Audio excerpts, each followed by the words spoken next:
Hello everybody, my name is Vidur Sharma and I welcome you all on the Edu Mentors YouTube channel. So in today's videos, let's discuss some of the prominent current affairs without wasting any further time. So the first current affair is, recently India launched the International Big Cat Alliance for conservation of the 7 big cats. You must be aware about this fact कि अभी 29 जुलाई को हमने celebrate करा है क्या, international tiger day, right? Tiger day we have celebrated. You must also be aware about this fact कि 1973 में हमने प्रोजेक्ट टाइगर स्टार्ट किया था, राइट? Project tiger. तो उसी के कंटिन्यूएशन में हमने अभी लॉन्च किया है इंटरनेशनल बिग कैट अलायंस. तो इंटरनेशनल बिग कैट अलायंस का एम क्या है? It's aim is the conservation of the 7 major big cats on the earth. ठीक है, ये जो प्रोजेक्ट है ये इंस्पायर्ड है प्रोजेक्ट टाइगर से ही, right? This project has been inspired from Project Tiger also, which has contributed to India being the home of the 70% of the world tigers, right? करीब 70% दुनिया के टाइगर्स इंडिया में. और अगर मैं अभी इस बार का आपको लेटेस्ट डेटा बताऊं, अगर जो रिसेंट जो टाइगर सेंसस था, तो 3167 tigers are residing in India, where in MP, Madhya Pradesh is called as the tiger state of India, right? So you must be aware about this fact. आप थोड़ा सा देख लेते हैं कि सर कौन कौन से 7 बिग कैट्स होते हैं जिन्हें हम 7 बिग कैट जो बिग कैट अलायंस में आते हैं. So we have jaguar, right? Jaguar is one of it. Puma आपने सुना होगा. Leopard, right? Lion, tiger, cheetah and snow leopard. तो याद करने का बहुत ईजी तरीका है, लेपर्ड और स्नो लेपर्ड हो गया. टाइगर, लायन सबको ही पता होता है, चीता सबको पता होता है, जैगवार और प्यूमा और ध्यान रखना है. सबके कंजर्वेशन को हम बोलेंगे क्या? Big cat alliance, right? किसने स्टार्ट किया recently? It is been started by India. Project tiger you must be aware and international tiger day you must be aware. अब यहाँ पर एक न्यूज़ और याद रखनी है आपको.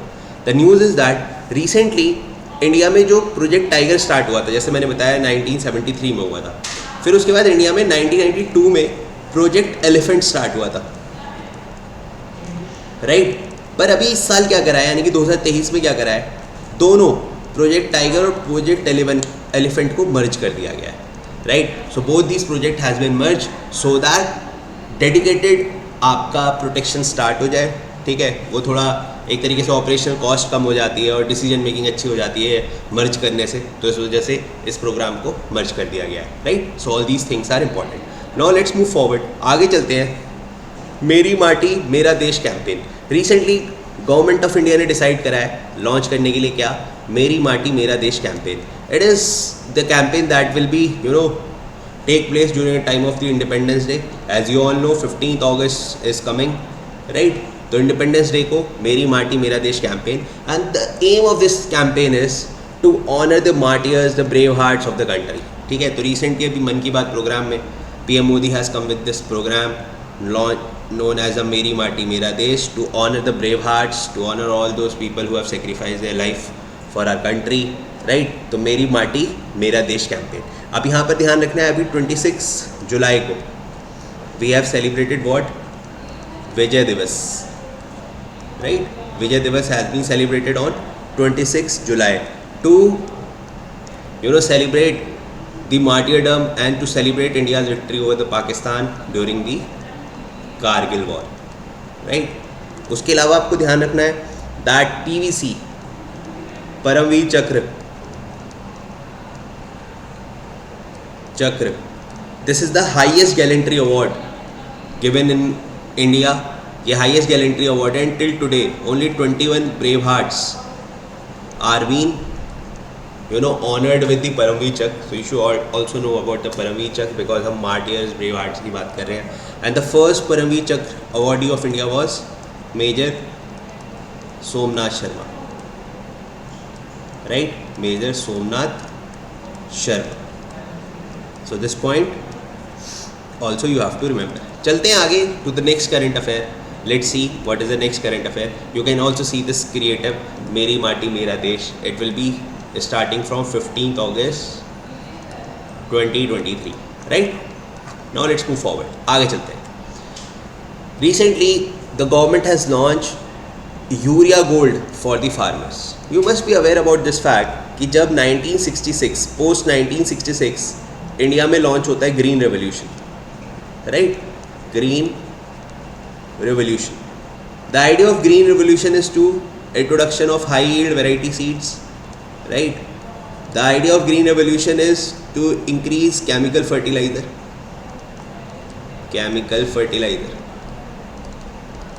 right. तो इस सारे प्रोग्राम से क्या हुआ, इंडिया में एग्रीकल्चर फैसिलिटी, एग्रीकल्चर जो प्रोडक्टिविटी है वो इंक्रीज़ हो गई, क्योंकि हमने इरिगेशन फैसिलिटीज़ भी अच्छी कर दी थी, राइट. तो ये सारा कुछ हुआ किसमें, ग्रीन रेवोल्यूशन में. तो यहाँ पे हमने केमिकल फर्टिलाइजर में यूरिया वगैरह का इस्तेमाल करना शुरू करा है इंडिया में, राइट. पर अभी आपने देखा over the period of time क्या होता है कि यूरिया सब्सिडाइज रेट पे फार्मर्स को मिलता है, बट उसका गलत इस्तेमाल हो जाता है. उसका गलत इस्तेमाल, farmer use to sell that particular urea in the industries and all. तो जो उसका मेन मोटिव है कि भाई वो सिर्फ फार्मिंग के लिए यूज़ हो, वो नहीं हो पा रहा. तो इसलिए government has come with the plan called as neem coated urea. तो हमने अराउंड 2015-16 में हमने नीम कोटेड यूरिया की शुरुआत करी, और वो इसीलिए करी ताकि यूरिया का इस्तेमाल सिर्फ एग्रीकल्चर में ही यूज हो सके. अब हम लेके आए हैं क्या, गोल्ड यूरिया. तो गोल्ड यूरिया क्या है, रिसेंटली राजस्थान में PM Modi has launch this scheme called as urea gold. तो gold urea will be coated with silver, because you all know that silver is also useful for agriculture. तो it will be coated with the silver that can help to improve the soil quality and reduce the expense of the farm. ठीक है, तो हमने पूरा issue discuss करा, हमने green revolution देखा, right, हमने नीम कोटेड यूरिया के बारे में देखा, और अब हम लेके आए हैं क्या, यूरिया गोल्ड. अगर एग्जाम में क्वेश्चन आएगा that from which state this scheme has been started, तो this scheme has been started from Rajasthan.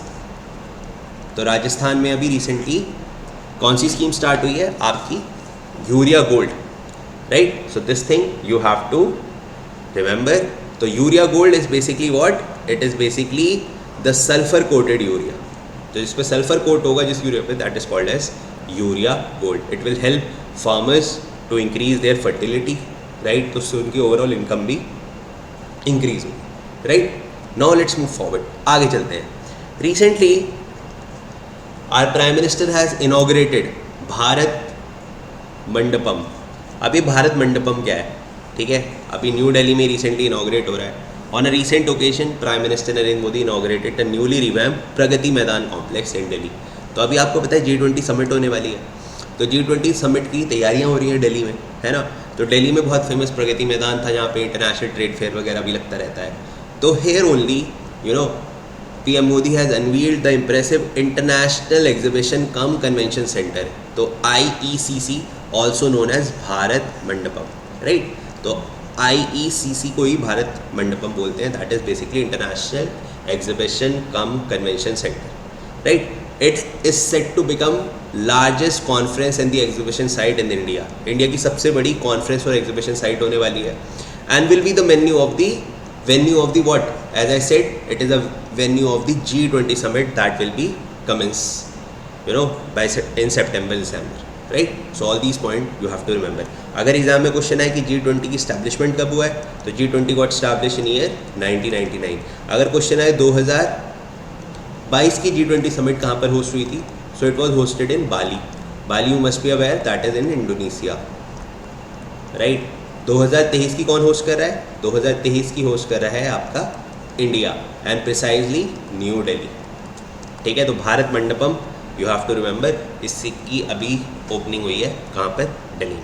Now let's move forward. थोड़ा आप देख सकते हो उसका व्यू भी, इट्स वेरी मैग्निफिसेंट व्यू, ठीक है. G20 का if anybody ask you the symbol of G20, तो you can see this symbol. तो इसमें आपका लॉटस है जिसमें 7 पेटल्स हैं, and 7 petals represent the 7 continents, right. और इसका जो थीम रखा गया है G20 का 2023 में, तो आपने देखा होगा, 1 earth, 1 family and 1 future. Basically वासुदेव कुटुंबकम, वहाँ से इंस्पायर्ड ये थीम है. So this is the theme of 2023 G20, right. Now let's move forward, आगे चलते हैं. Recently you know that we celebrated the death anniversary of our former president Dr. APJ Abdul Kalam. So to remember more about Dr. APJ Abdul Kalam, our home minister Mr. Amit Shah has released a book named as Dr. APJ Kalam Memorial Never Die Book. ठीक है, तो question आ सकता है कि ये book किसने release करी है. तो this book has been release by doctor APJ Abdul Kalam. और कहाँ पे रिलीज़ करी है? At Rameswaram. Rameswaram is in Tamil Nadu and it is a birth place of doctor APJ Abdul Kalam. Right, this lecture में हम सारा कुछ डॉक्टर APJ अब्दुल कलाम के बारे में नहीं कवर कर सकते, but let me just give you the brief shot about Dr. APJ Abdul Kalam. He was the 11th president of India, right? 11th president of India, right? He also called as the father of missile man, father of Indian missile system, missile man of India, because 1982 में हमने एक programme launch करा था जिसका नाम था integrated missile development programme.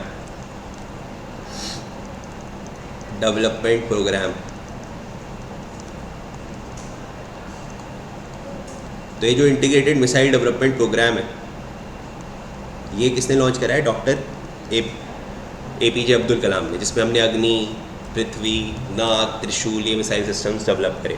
उसके बाद फिर ये 11th प्रेसिडेंट बने इंडिया के. He is popularly known as the people's president also. और हर साल 15 अक्टूबर को हम सेलिब्रेट करते हैं स्टूडेंट डे. क्या करते हैं? Student day. और ये जो स्टूडेंट डे सेलिब्रेशन होता है ना, ये स्टूडेंट डे सेलिब्रेशन होता है उनकी याद में, क्योंकि उनकी बर्थ एनिवर्सरी होती है 15 अक्टूबर को हर साल. Right, so please remember everything about Dr. APJ Abdul Kalam.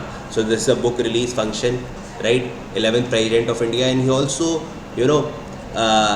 awarded Bharat Ratna also later. तो भारत रत्न अवार्डी भी हैं, right? So all these things you have to remember. This is important one, right? So I hope you have liked this session. See you soon in my next class. Till then, stay blessed, good luck, and have a nice day.